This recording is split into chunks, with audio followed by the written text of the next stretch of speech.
naka-pampers, papunta, tinatry si Liak mag-pampers kasi lilipat ng bahay sa linggo. Kaya mag-try mag-pampers ngayon kung totoo.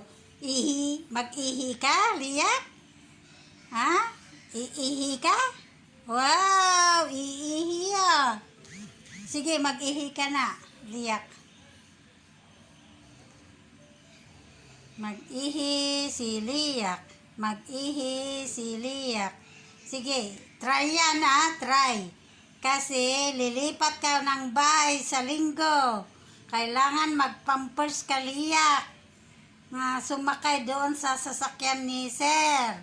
Para hindi ka mag-ihi doon sa sasakyan niya.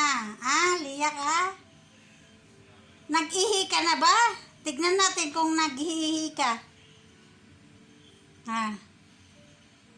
Dito na lang kasi tatry ko si Liak mag-pampers. Lilipat kami daw sa linggo ng bahay. Kasi hindi pa ngayon mag-pampers si Liak. Hindi pa nakaranas ng pampers. Ngayon lang. Kasi palipat nga sa linggo. Kaya itatry ko ngayon, sasanay ko. Para hindi siya matakot sa linggong i-pampers ko siya. Dito lang. Panonood kay Liak na nag-try ng pampers.